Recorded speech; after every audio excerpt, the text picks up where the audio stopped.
Hello and welcome to Holston Valley Unitarian Universalist Virtual Church. My name is Spencer Conco, and I'm glad that we can get together even though we cannot yet be together. Today, our minister, the Reverend Jeff Briere, says that we're going to have to serve somebody. For the lighting of the chalice, here's a short story by David Wolpe. A man once stood before God, his heart breaking from the pain and injustice in the world. "Dear God," he cried out, "look at all the suffering, the anguish and distress in your world. Why don't you send help?"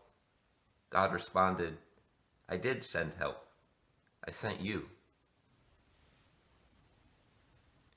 We all have different reasons for gathering together each week, but we have this much in common.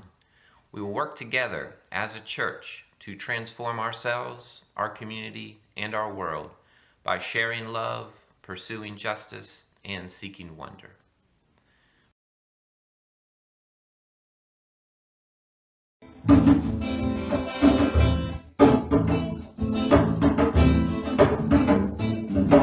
You may be a state trooper, you may be a young Turk, you may be the head of some big TV network, you may be rich or poor, you may be blind and lame, you may be living in another country, under another name, but you gotta serve somebody. Serve somebody. You gotta serve somebody. Serve somebody. Well, it may be the devil, or it may be the Lord, but you gotta serve somebody. Maybe such a worker, working on the home. Maybe living in a mansion, or you might live in a dome.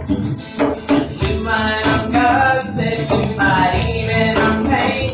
You might be somebody's landlord, you might even own bank. But you gotta serve somebody, serve somebody, serve somebody, serve somebody. Well, it may be the devil, or it may be the Lord, but you gotta serve somebody. Oh, you may be a Christian with your spiritual pride. You may be a city councilman, taking drive on the side. You may be working in the barber shop, you may know how to cut hair. You may be somebody's mistress, you might be somebody's heir, but you're gonna have to serve somebody. Serve somebody. You're gonna serve somebody. Serve somebody. You might be a devil, and you might be a Lord. You're gonna have to serve somebody. You might like a red cotton, you might like to wear silk. You might like to drink whiskey, you might like to drink milk. You may like to eat caviar, you may like to eat bread. You may be sleeping on the floor, sleeping in a king-size bed. You're gonna have to serve somebody. Serve somebody. You're gonna have to serve somebody. Serve somebody. Well, it may be the devil, or it may be the Lord, but you're gonna have to serve somebody. It may be the devil, or it may be the Lord, but you're gonna have to serve somebody.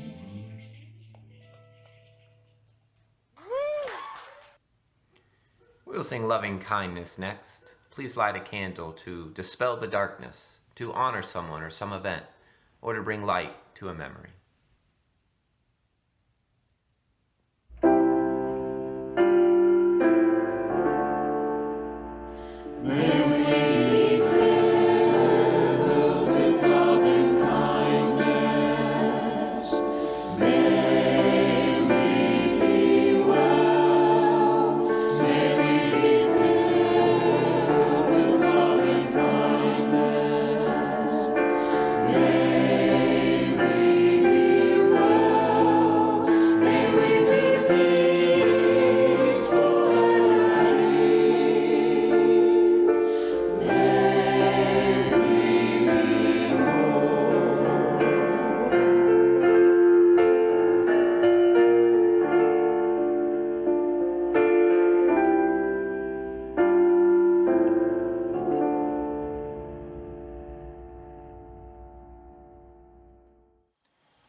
Good morning, my name is Jeff Briere and I am the virtual minister of this virtual church. I hope you are doing well. Please get yourself vaccinated when you can. The topic of our service and the title of my sermon today is actually the title of a song by Bob Dylan, Serve Somebody. Now, I like many of the songs that Dylan wrote, but I never thought much of him as a singer. His timing is impeccable. But I always thought that other singers bring out the best that his music has to offer. However, he sings this song pretty well. You may be an ambassador to England or France. You might like to gamble. You might like to dance. You might be the heavyweight champion of the world. You might be a socialite with a long string of pearls. But you're going to have to serve somebody. Yes, indeed. You're going to have to serve somebody. It may be the devil, it may be the Lord, but you're going to have to serve somebody. The other 460 words in the song are laid out in 6 more verses and choruses, and they don't develop his idea anymore, but they sure do make it clear that service to someone or something is inevitable in everyone's life. You're going to have to serve somebody. I am tempted to blame Dylan's well-publicized conversion to conservative Christianity for the idea that services are limited to the devil or the Lord, but in truth I think it's just good songwriting. For in truth there are an infinite number of people or causes that you can serve. I do agree with Dylan's point of inevitability, though. I am convinced that we must serve something, or, if you will, somebody. I think we have a need to serve because we want to connect with other people, and we want to connect in order to make community. I had never thought consciously of service as an inevitable element of my life until 1997 when I read this book, Living Life on Purpose. The author, Greg Anderson, says that everyone has a purpose in life, and if you don't know yours yet, he has a neat little equation to help you find your mission in life. Vision plus service times passion equals mission. So that is, get a vision of your future. See what you want to do, where you want to go, and so forth. Add to your vision an element of service. Service to humanity in some way. Then multiply that by your passion. What you enjoy. What's fun for you. The result will help you discover your mission in life. Vision plus service times passion equals mission. I can't prove it, but service, I believe, service is absolutely critical to a healthy life. Now, for sure, you can live a life without serving others. You can live a hermit's life on a mountaintop somewhere, but I predict you'll have a lonely and bitter time of it. But if you do adopt some aspect of service in your life, you'll be bringing yourself into contact with people, and you will feel better for it. I can't prove that either, but I'm willing to bet on it. I mean really feel better. After helping someone do something or contributing to an enterprise of some sort, of course you'll feel better about what you did. You've done a good deed. Good for you. The interesting thing, though, is that there is some evidence and research that you'll feel better physically as well. Now, I don't want you to run right out and begin serving because Jeff Briere told you so. Service ought to be done for its own sake, ought to be done for the pure joy of service and giving. We should not serve in anticipation of getting something ourselves, nor out of cultural pressure, nor because of religious laws.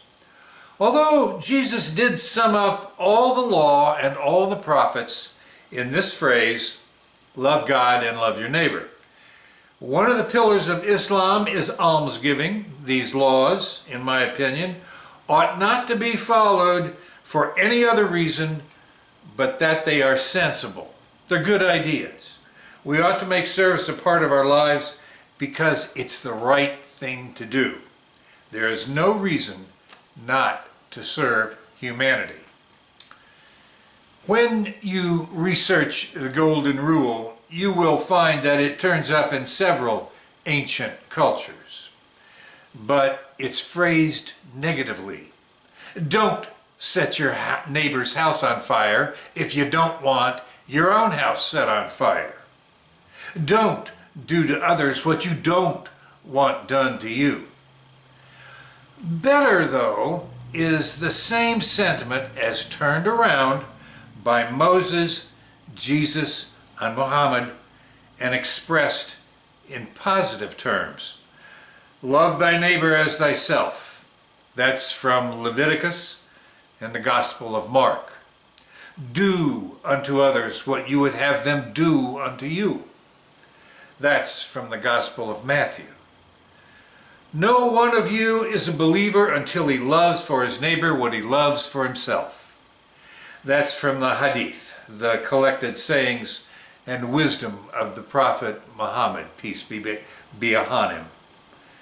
The positive aspect of the Jewish, the Christian, and the Islamic versions of the Golden Rule is the essence of service. Your intent in serving cannot be a desire for an increase in your own well-being. Your motivation in serving others cannot be that you expect to be served yourself. That may very well happen, yes, but don't think about it. Just do it. Service is not something I'm going to force you to do, but in my opinion, you have to do it anyway. I like to say it's voluntary, but not optional.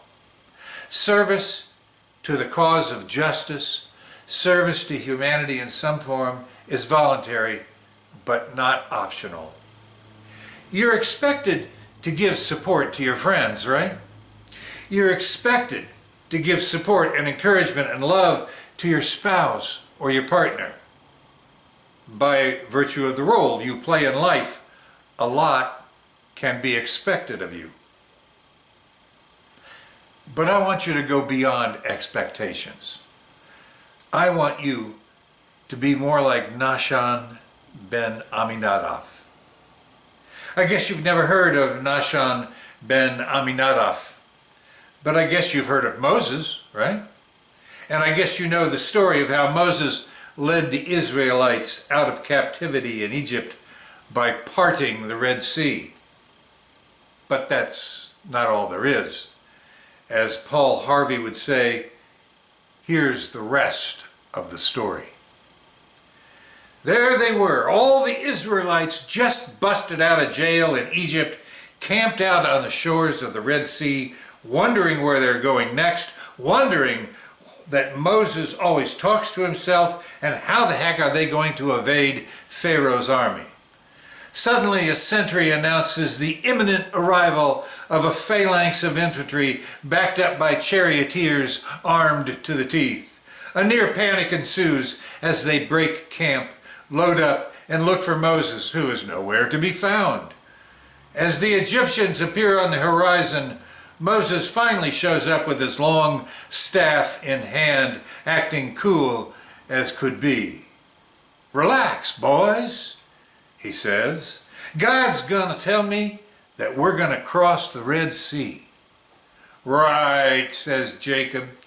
"We're here with nothing but our PJs and some matzo balls because you said we had to leave Egypt in a hurry. Nobody brought a boat or a bandsaw to make a bridge, and nobody had time to learn the backsaw while we built the pyramids." Well, Moses looks stern, as every picture of him will attest. "God knows what he's talking about," he says. "He tells me that we're going to cross the Red Sea." So Moses, he goes down to the shore of the sea. He picks up a seashell, mumbles a few words into it, looks heavenward, closing his eyes. He holds up his staff, and The people scream all the louder. They holler at Moses, call him all sorts of names. The hoofbeats of the charioteers are louder now, and Moses tries once again, carefully reciting the words he had been given by God. He holds up his staff and nothing. At that moment, on the shore, Nahshon ben Aminadab, a prince of the tribe of Judah, gets it. He understands that God is waiting. Until now, you see, everything had been done by God. The plagues, the speech of Moses and Jacob, the softening of Pharaoh's heart, the escape, the manna from heaven, everything had been provided by God. But now, God was waiting to see if anyone would take a risk for the sake of the promised land. God was waiting for just one person to jump in. And that's what Nahshon ben Aminadab did.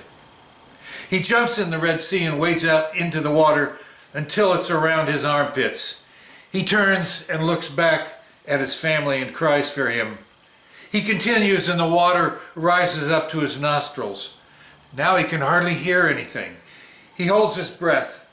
The water is over his ears and soon covers him completely, and he disappears. Absolute silence on the shore. The Israelites are stunned. Moses is quiet. And only then does the sea open. Only then can the Israelites cross to safety. Only then can the world be saved. Nahshon ben Aminadab, a prince of the tribe of Judah, he got it. He understood that he had to jump in. He had to jump in. He understood that he could not remain on the shore forever, waiting for God to fix everything, because God can't do it all. God can barely do anything these days. You gotta wonder sometimes why God took time to create people. And then you realize God needs help. If God created people, then someone has to jump in and help. God cannot do it all. God is waiting today, waiting for anyone, any one person to jump in. So I encourage you to jump in and use what you have in the service of others. Give yourself, certainly, if you can, but if not, give something else in service of humanity. For as Zig Ziglar observed, you can have everything that you want in life if you just help other people get what they want.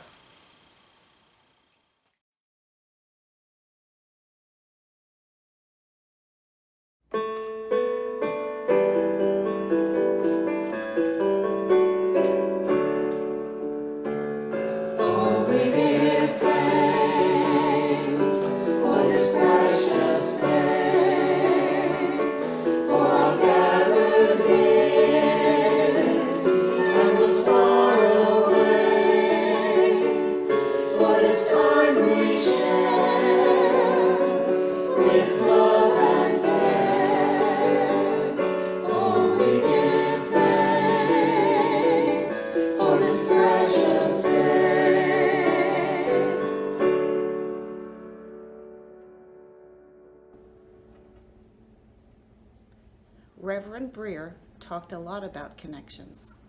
Here is the way Martha Collins, a contemporary American poet, diagrammed those connections. Draw a line, write a line, there. Stay in line, hold the line. A glance between the lines is fine, but don't turn corners, cross, cut in, go over or out. Between 2 points of no return is a line of flight.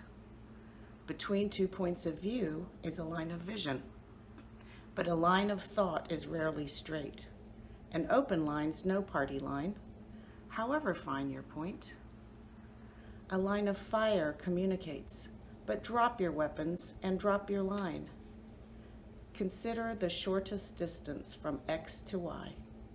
Let X be me, let Y be you. Our time together is nearly finished, but our work is not done. May our spirits be renewed and our resolve strengthened as we meet the challenges of the week to come. Please help me close this service now. We extinguish this flame, but not the light of truth, the warmth of community, or the fire of commitment. These we carry in our hearts and share with all the world.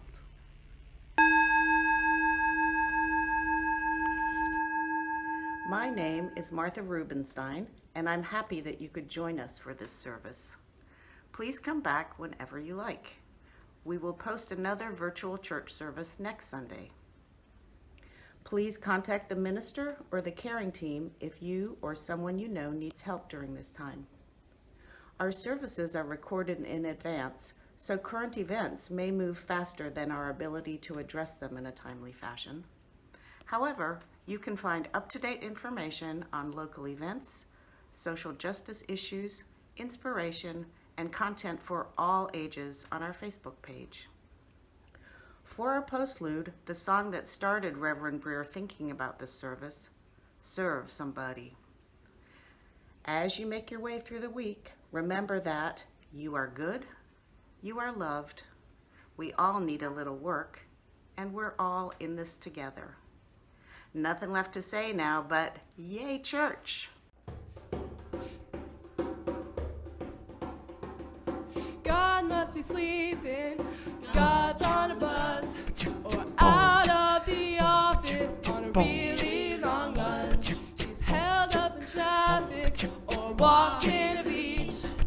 Clearly got somewhere she cannot be reached. Or if God only knew what's being done in a name, she realized that humans have all gone insane. She must not have noticed we're not doing well, and when she sees this nonsense, she'll be pissed as hell.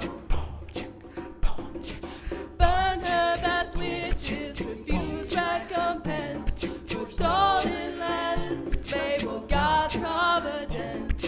Armies line up and their hearts fill with pride, each one convinced they've got God on their side. For if God only knew what's being done in a name, she'd realize that humans have all gone insane. She must not have noticed we're not doing well, and when she sees this nonsense, she'll be pissed as hell. Long little children walking to school, an eye for an eye is the new golden rule. Blow up a building, thrive on discord, and line up to claim your eternal reward.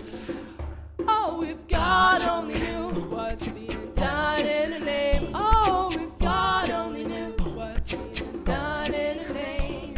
From crusades to jihads, we wage holy wars, and when God finds out, she is gonna be sore. Once she discovers the damage we've done, she'll recall our brains and opposable thumbs. For if God only knew what's being done in her name, she'd realize the humans have all gone insane. She must not have noticed we're not doing well, and when she sees this nonsense, she'll be pissed as hell.